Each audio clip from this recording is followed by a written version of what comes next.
ஒழுக்கம் தவறி நின்றவர்களை ராமாயணத்தில் பார்க்கலாம், பாரதத்தில் பார்க்கலாம், பெரிய புராணத்தில் பார்க்க முடியும். பெரிய புராணத்தோட உயிர் கொள்கையே என்ன தெரியுமா? ஒழுக்கம்தான். அதை கடைபிடித்த அத்தனை பேரும் தொண்டர்கள். இன்னொரு வித்தியாசம் சொல்றேன், இவங்க ரெண்டு பேரும் ஒரே கதை. யாரு? ராமாயணமும் பாரதமும். ராமாயணம் பூரா ஒரே ஆளோட கதை, பாரதம் பூரா ஒரே ஆளோட. ஆனா பெரிய புராணம் ஒவ்வொன்றும் ஒவ்வொருத்தரோட கதை, ஒவ்வொன்றும் ஒவ்வொருத்தரோட கதை. அது ஒவ்வொன்றும் இப்ப நாம சொல்லலாம், பெரிய புராணத்துல ஒழுக்கம் தவறிய ஒருத்தரை காட்டட்டுமான்னு கேட்கலாம், சொல்லலாம்.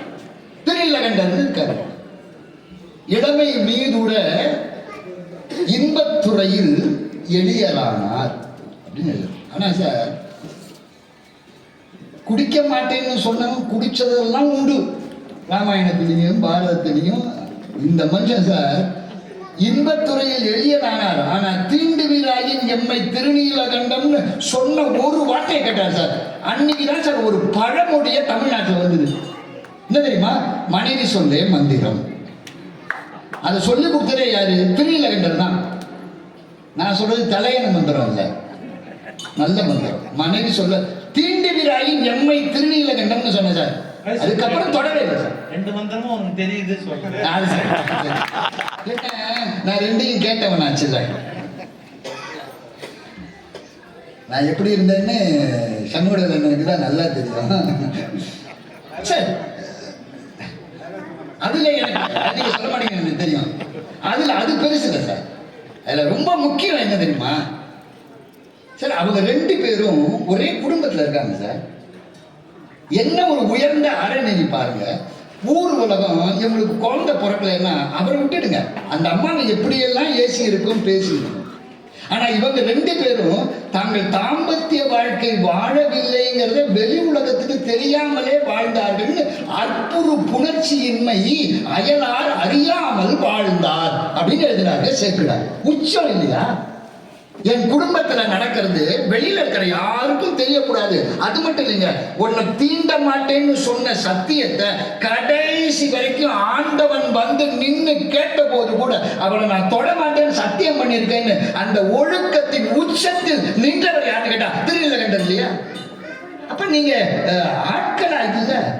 பெரிய புராணம் ஒவ்வொருத்தர் சொல்றது ஒவ்வொன்றும் அறம். அடுத்தது அருமை சகோதரர் அன்பழகன் ஒரு கேள்வி கேட்டார், நல்ல கேள்வி கேட்டார். என்னன்னு கேட்டா, ஜாதி கேட்டீங்கல்ல, ஜாதி. நீங்க ஜாதிய கடைசி வரைக்கும் கர்ணனை ஒத்துக்கிட்டீங்களோ? கடைசி வரைக்கும் கர்ணனை ஒத்துக்கிட்டீங்களோ? ஒத்துக்கவே இல்லையா? எப்ப பேசினாலும் அவனை பேசுற முதல் வார்த்தை தேரோட்டி பையன், அதுதான் முதல் வார்த்தை. ஒத்துக்கவே இல்லையே. ஆனா உங்களுக்கு ஒண்ணு தெரியுமா? அத்தனை பேரையும் வேற்றுமை இல்லாமல் ஏற்றுக்கொண்ட ஒரு காப்பியம் உண்டுன்னா அது முழுக்க முழுக்க பெரிய புராணம் தான். பெரிய புராணம். அந்தணர் குலத்திலே பிறந்த அப்பூதி அடிகள் அவருக்கு தலைவனாக ஒரு அந்தணனை ஏற்றுக்கொள்ளவில்லை. வேளாளர் மரபில் வந்த திருநாவுக்கரசரை தன்னுடைய தலைவனாக ஏற்றுக்கொண்டார். அங்க எங்க ஜாதி வந்து? திருநீலகண்டர் யாழ்ப்பாணர், ஞானசம்பந்தரோடு எல்லா இடத்துக்கும் போறவர். திருநீல நக்கர்னு ஒரு அந்தனர் வீட்டுக்கு வருகிறார்கள். ஞானசம்பந்தர் சொல்றார், திருநீலகண்ட யாழ்ப்பாணரும் அவருடைய மனைவியும் நீங்கள் தங்குவதற்கு ஒரு இடம் கொடுங்கள் என்று கேட்ட உடனே நாள்தோறும் யாகம் செய்கிற வேள்வி செய்கிற அந்த அக்னி வளர்கிற இடத்தில திருநீலகண்ட யாழ்ப்பாணரையும் அவருடைய மனைவியும் படுப்பதற்காக இடம் செய்து கொடுத்தார். அடுத்த நாள் யாகத்தில இது நாள் வரைக்கும் எரியாத 3 எரியாத யாகத்தி அன்றைக்கு பிரகாசமாக எரிந்தது என்று சேக்கிழார் எழுதுகிறார்னு சொன்னா எங்க ஜாதி இருக்கு? சார், சாதிய சுத்தமா இல்லாம பண்ண ஒரே ஒரு நூல் எதுன்னு கேட்டா அது பெரிய புராணத்தை தவிர வேறு எந்த நூலும் கிடையாது. அவர்களுக்குள்ள ஒன்னே ஒண்ணுதான், அவர்களுக்குள்ள ஒன்னே ஒண்ணு. என்ன? எல்லாம் சிவன். அந்த எண்ணத்துல அவங்க மாறவே இல்லை. நான் ஒன்னும் சொல்லட்டுமா? அப்படியே எடுத்து சொல்றாங்க, அப்படியே எடுத்து சொல்றாங்க. மாசு இல்லாத மணி திகழ் மேனி மேல் பூசும் வெந்நீர் போல் உள்ளும் புனிதர்கள். வார்த்தை யாருடைய வார்த்தை? சேக்கிழார் வார்த்தை. இது எங்க இருந்து வந்ததுன்னு நினைக்கிறீங்க? திருக்குறள்ல இருந்து வந்து மனத்துக்கண் மாசிலன் ஆதல் அரண். பூசும் வெந்நீர் போல் தங்கள் நெற்றியில பூசிக்கொள்கிற வெந்நீர் போல் உள்ளும் புனிதர்கள். இதுக்கு நான் ஒரு உதாரணம் சொல்றேன். இதுக்கு ஒரு உதாரணம் சொல்றேன். சேரமான் பெருமாள் நாயனார் யானையில வராங்க. என்னதான் ராஜா யானையில நகர்வனம் வராங்க. அப்ப ராஜா வந்தா பார்க்கறதுக்காக எல்லாரும் நிப்பாங்களா இல்லையா? அப்படி எல்லாரும் நிக்கிறாங்க. அப்போ ஒரு வண்ணான் அவர் என்ன பண்றாரு, தலையில இந்த துணி வலிக்கிறதுக்கு ஒவ்வொரு மண்ணுன்னு வச்சிருப்பாங்க அந்த காலத்துல, வெள்ளாவி வைக்கிறது. அந்த மண்ணை வச்சுக்கிட்டு நிக்கிறாருங்க. இது ஈர மண்ணா? இந்த ஒவ்வொரு மண் அவர் உடம்பெல்லாம் அந்த ஈரம் வழிஞ்சு உடம்பு பூரா வெள்ளவெளேன்னு இருக்குதுங்க. யானையில வரவர் அந்த தூரத்துல இருந்து பார்த்தாரு. அச்சோ, மெய்யெல்லாம் திருநீர் பூசி இருக்கிற ஒரு சிவனடியார் கீழே நிற்கும் போது நான் யானையில வரலாமான்னு தடால யானையை விட்டு கீழே இறங்கி ஓடி வந்து அந்த வண்ணாட்ட வணங்கி அடியேன் அரசன்னா. அவன் சொன்னா அடியேன் வண்ணான்னா. சார், ஒரு அரசன் எங்க, ஒரு வண்ணான் எங்க, ஒரு ஆண்டி எங்க? அப்போ ஒரு அரசனையும் ஒரு ஆண்டியும் வேறுபாடு இல்லாமல் மாற்றியது எது? பூசி இருக்கிற வெந்நீர் போல் உள்ளம் புனிதர்களாக இருந்ததனாலே. மாசு இல்லாத மணி திகழ் மேனி மேல் பூசும் வெந்நீர் போல் உள்ளும் புனிதர்கள். மனத்துக்கண் மாசிலன் ஆதல். அப்படியே எடுக்கிறாங்க. வாழ்க்கையை எப்படி வாழ வேண்டும் என்று வாழ்ந்து காட்டுகிற ஒரு ஒப்பற்ற பக்குவம் இருக்கிற இடமா எங்க இருக்குன்னு கேட்டா அங்கதான் இருக்கு. அது பரவாயில்ல. அடுத்து ஒரு காட்சி, அது ஒரு அற்புதமான காட்சி. அதை நாம தெரிந்து கொள்ள வேண்டும். திருநாவுக்கரசாமி உழவார பணி செய்யறாங்க.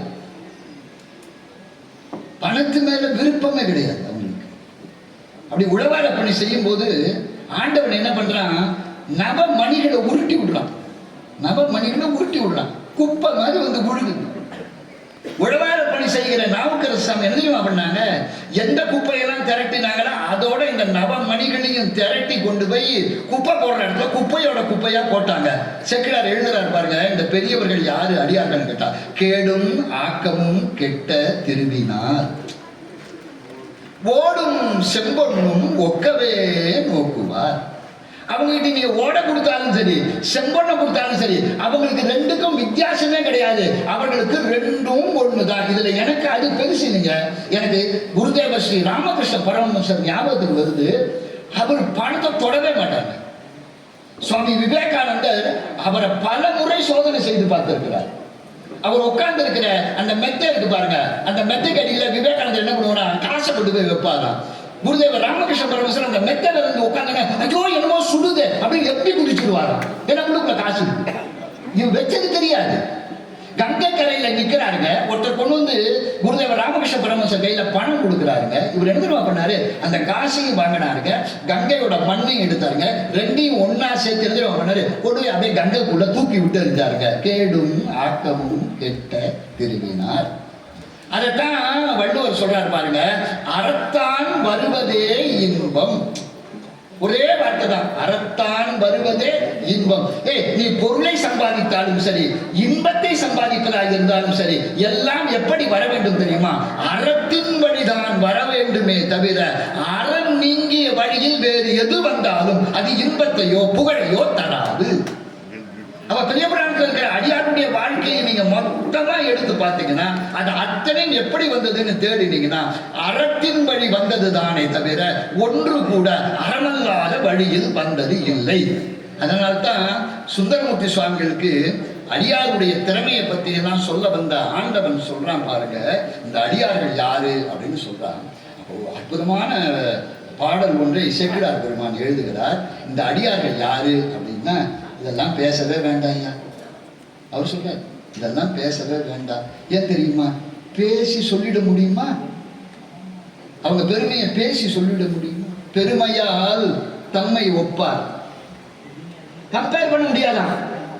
இந்த அடியார் மாதிரி இந்த அடியார்னு சொல்லலாமா? முடியாது. ஏன், அவங்க ஒவ்வொருத்தரும் ஒவ்வொரு வச்சிருக்காங்க. இது மாதிரி அது, அது மாதிரி இது, அதெல்லாம் சொல்றேன். பெருமையால் தம்மை ஒப்பார், பேணலால் எம்மை பெற்றார். எது உயர்ந்ததோ அதை நோக்கி தானே வாழ்க்கையை அமைக்கணும். இப்ப கேட்கிறாரு, ஆமா அவங்க வீடு வீடு கேட்பாங்களா? அட போடா, நீ வீடு கொடுத்தாலும் அவன் வாங்க மாட்டான்டா. ஏன் தெரியுமா, வீடும் வேண்டாம் விரலின் விளங்கினான். அவனுக்கு வீடு தேவையே இல்லை. வீடு கொடுக்கறேன்னு சொன்னாலும் நம்ம அதை ஏற்றுக்கொள்ள கூட தயாராக இல்லை. இவர் சொல்ற பாருங்க, பெருமையால் தம்மை ஒப்பார், பேணனால் எம்மை பெற்றார், அருமையான் நிலையில் நின்றார், அன்பினால் இன்பம் மாறுவார், இருமையும் கடந்து நின்றார். அவர்கிட்ட போய் நீங்க மிரட்டலாம் முடியாது. உனக்கு இன்மை வேணுமா மறுமை வேணும்? எனக்கு எதுவுமே வேணாம் ஐயா. ஏன் தெரியுமா? நாமெல்லாம் நமக்கும் ஆண்டவர் அடியார்களுக்கும் ஒரு வித்தியாசம் தாங்க. நமக்குன்னு சொல்லணும், எது ப்ளூரல்ல, எனக்கும் ஒரே ஒரு என்ன தெரியுமா, என்னை பத்தி என்னமே அதிகமா இருக்கிற எனக்கும், எனக்கு பொய்ப்பொருள் மேல அதிக அன்பு உண்டு. அடியார்களுக்கு மெய்ப்பொருள் மேல அதிக அன்பு உண்டு. மெய்ப்பொருளை உணர்ந்தவர்கள் வாழ்க்கையில எதுக்கும் அஞ்சினதே கிடையாது. அதனால்தான் மெய்ப்பொருளை உணர்ந்த பிறகு நாவுக்கரசரை அழைத்த போது நாவுக்கரசர் சொன்னார், நாமாருக்கும் குடியல்லோம் நமனை அஞ்சோம், ஏமாப்போம் பிணியறியோம் பணிபோம் அல்லம். ஏன் தெரியுமா? எது உண்மைன்னு, எது அறம், எது பெருசுன்னு தெரிஞ்சா அதுக்கப்புறம் எதை பத்திய கவலையும் இல்லை என்ற காரணத்தினால அறம் பெருசு. நான் நிறைவா ஒண்ணு சொல்லி நான் என்னுடைய பேச்சை நிறைவு செய்கிறேன். ஏன்னா நான் இப்ப சொல்ல போறத நடுவர் மறுக்க முடியாது. நான் சொல்ல போறத நடுவர் மறுக்க முடியாது. ஏன்னா எங்க அப்பா சொன்னது. அவருக்கு இங்க பாருங்க, நேரம் இருக்கிற மட்டும் இருந்தா தெரியாது, இப்போ மேலேருந்து பார்த்துக்கிட்டே இருக்கிறாரு. அவர் சொல்றாரு பாருங்க, பாண்டிச்சேரியில கம்பன் விழால அப்போ ஃபரூக் மரைக்கர் தான் சீஃப் மினிஸ்டர். அவங்க தான் கம்பன் கழகத்துல புரவலர். அவரு உன்னை கேட்கிறாரு, ராதாகிருஷ்ணயா இருக்காங்க, இந்த அறம்ங்கிறாங்க தர்மம்ங்கிறாங்க அப்படின்னா என்ன விளக்கம்னு சொல்லிட்டு அதுக்கப்புறம் அவங்க பட்டிமண்டபத்தை தொடர்ந்து நடத்தணும் அப்படின்னு சொல்லி எங்க அப்பா வந்தார். சீஃப் மினிஸ்டர் கேட்டாங்க, அறம்னா என்ன தர்மம்னா என்ன? அதெல்லாம் ஒன்றும் பெருசா தேடி போய் விளக்கம்லாம் சொல்ல வேண்டாம். அறம்னா அவன் வேலையை அவன் ஒழுங்கா பார்த்தா அதுக்கு தான் அறம்னு பேரு அப்படின்னா. அவ்வளவுதான். அவன் வேலையை அவன் ஒழுங்கா பார்த்தா அதுக்கு தான் அறம். சிவன் என்ற மெய்ப்பொருளை தவிர, அவன் அடியார் என்பவர்களை தவிர வேறு எதுவும் எனக்கு தேவையில்லை என்ற கொள்கையை கடைபிடித்து சாவிலே இருந்தாலும் கூட என் கொள்கையை விடமாட்டேன் என்று அற வழியில் நின்ற அத்தனை நாயன்மார்களும் தான் திருவள்ளுவருடைய அரண் வலியுறுத்தலை நமக்கு மிகுதியும் காட்டுகிறார்கள். எனவே சேக்கிழாரின் பெரிய புராணமே அரண் வலியுறுத்தலை ஓங்கி நிற்கிறது என்று சொல்லி வாய்ப்பளித்த அனைவருக்கும் நன்றி கூறுகிறது.